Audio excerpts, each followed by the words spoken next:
Oh, it's Rick Taylor. What it do, y'all? It's Danny D, Mr. 808, and you rockin' with Rap Drive.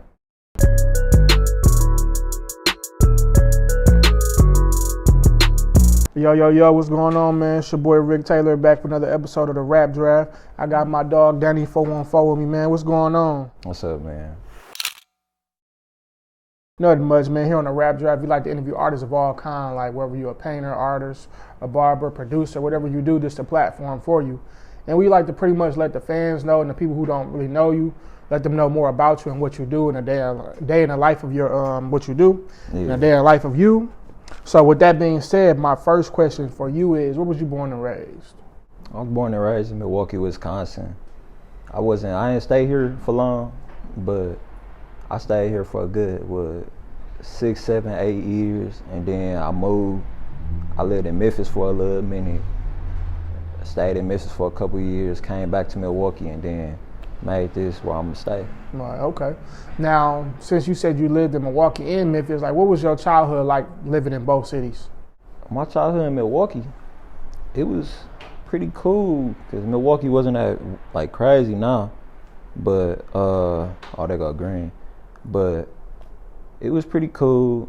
I grew up around like the twang, entertainment, phase and everything when everybody was jacking it and banging and all that. So I already got that little scene set.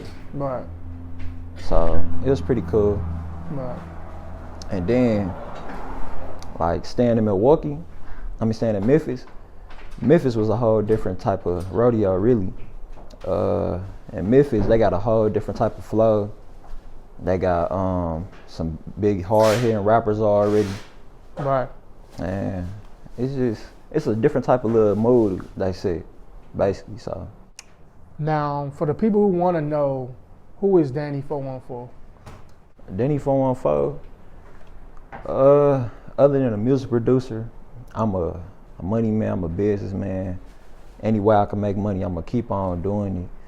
And if it's something new pop up, I'm gonna always try it. Right. So basically. That's what's up. Now, you seem like a pretty laid back dude from like just me meeting you, and you seem like you be to yourself, you humble. Yeah. And you know, like being in Milwaukee is hard making it out. Like what inspires you or who inspired you to like get into being like a producer or making beats and stuff like that? Man, just the hype of it. When I make my little beats, I drop a little beat, it's views on views on views, people saying, man, I'm finna use this, I'm finna go crazy to this. Hey Danny, you went crazy with this, man. And people dancing to it, getting hype. It ain't really nothing like bad going on with my beat, so I don't mind them having fun with it. All right, and I see you got that Milwaukee sound, like, you know, because a lot of different producers chase that industry sound or what's hot, like the Detroit beats, but you stuck to the home, like, you stuck with the sound how we started off with, and putting a little twist on it with the samples and everything. Which brings to my next question: like, did you produced the song Like Yhop, right? Yeah. Like, how did that come about? Like Yhop came out December 2020. I made that when I just sat around my room. I'm like, man, I'm gonna start making beats again, because I was already making little beats here and there, but I just didn't know how to make it like perfectly and from scratch.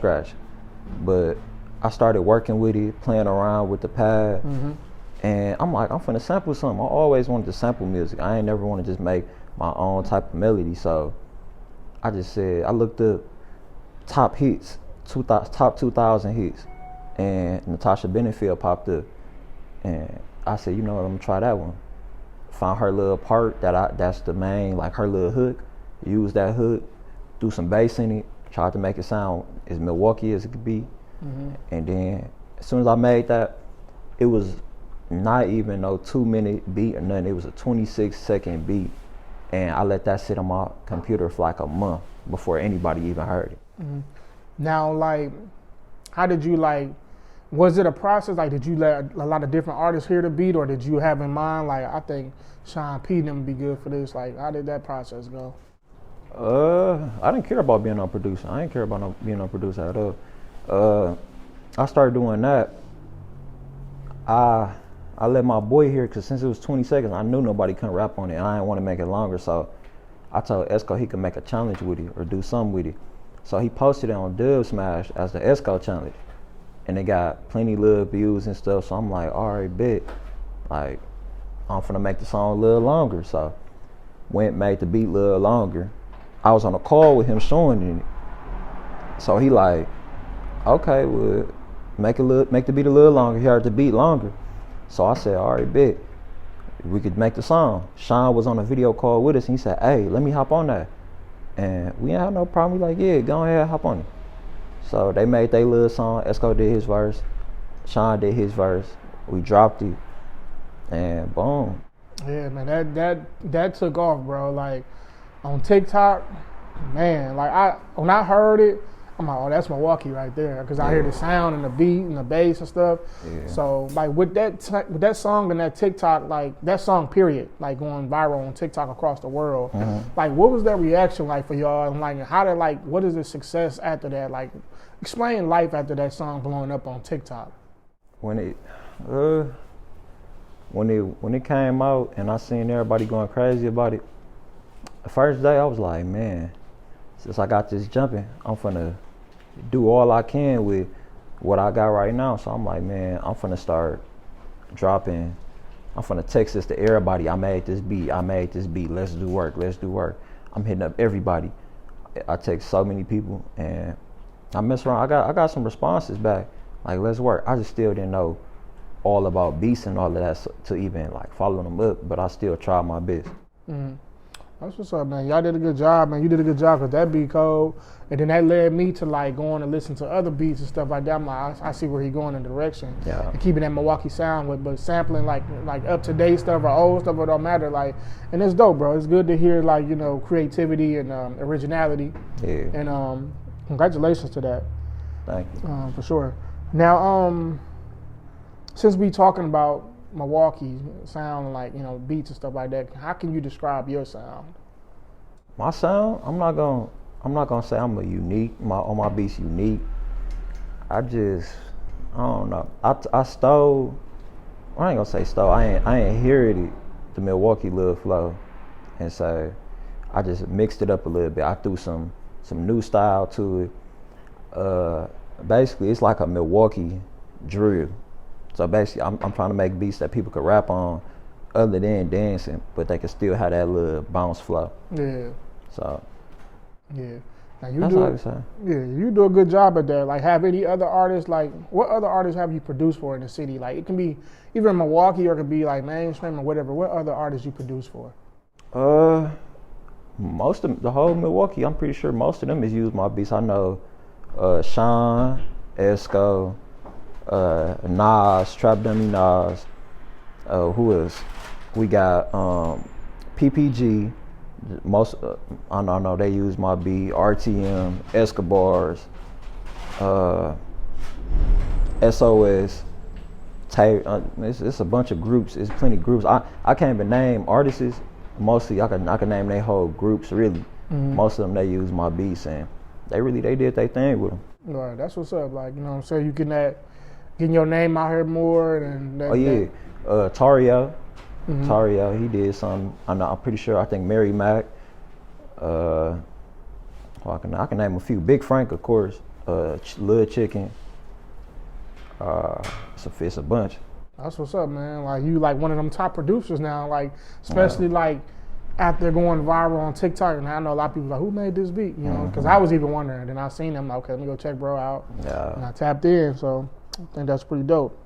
Now, I see you made a post. You said you wanted to stop making beats. What made you what made you want to stop making beats? I might not. I ain't fully stopping making beats. I pushed it too far right there. But I'm somewhat stopped. Like, I'm done. Like, back then I was like, I'm gonna post beats every day. Keep them watching. Keep them views going up. Cause I'm making like 1,700 views a day, and without even posting something on YouTube. And I'm like, man, that's too much work. Too much trying to make beats for people that might not even buy the beat, or I might just get a little bit of money off them. So I'm just gonna do all customs, and that's only if you really coming with some money. But I don't know. It might go back. It just depending on how I'm feeling, really. Yeah, you just got to find that passion for it again, or just that motivation for it. I still got the passion. It's just if I want to do my time and effort, because I'll be having a bunch of stuff to do. Yeah. Now, I see that you was recently in a car accident.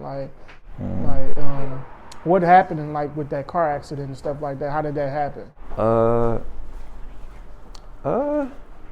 It wasn't really my fault, but we just caught into a little accident. It was what is called an accident. We was going down the street and somebody was trying to turn and they clipped us. We got to spinning like 4 or 5 times and we hit a church. So, but everybody, we should all be good. We had a couple cuts and bruises, but we all got out alive. So yeah, that's a blessing, man. Like you still here, because like a lot of people have accidents and it don't always go too good. You know what I'm saying? They can't walk away from that. But God spared your life, man. You're here for a reason. Now, my next 2 questions for you is, what's next for Danny414? I got a lot. I'm trying to do more for my record label. I'm trying to do more for my community and all. I'm doing some work with my I'm doing some work with my big homie, Mr. Green. He's starting up his raffles and stuff. He's doing stuff with the cars. I probably might be the one there telling them to be careful with the cars and all. Still trying to have fun with them though. So basically, just still trying to be positive. I'm always trying to be positive though. I ain't never trying to have no negative things going on with anybody or anybody around me. Right, that's dope, bro. Congratulations to that. Another question I want to ask you too about, how old are you, bro? 19. Okay, that's good.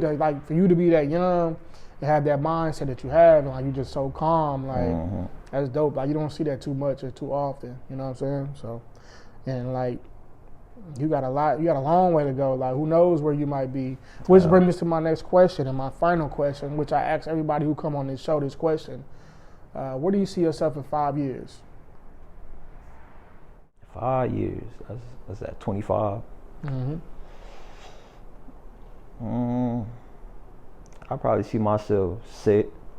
I'm not saying set for life or nothing, but I feel like I'm gonna be financially secured, which means all my bills ain't gonna be no problem for years, really. If I wanna buy something, I could easily buy it, whatever it is. And I'll be somebody around the city. I'm not trying to be no big popular person, but I'll be somebody that's positive around the city.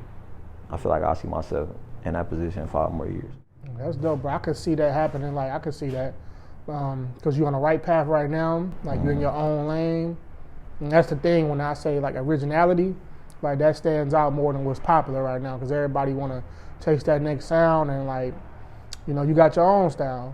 So I definitely think within 5 years or even possibly before, if you keep doing what you're doing, you know what I'm saying, keep being positive, stay out the way, keep doing what you're doing no matter what nobody say, I can definitely see all that happening for you, bro. So, yeah, man, congratulations on all your success that you got coming as well. And good luck on your journey, and I appreciate you for sitting down and having this interview with me in the rap draft, you know what I'm saying? So I appreciate you, for sure. Yeah, thanks, bro. For sure, man. Good luck, man. All right, shout out Rap Draft.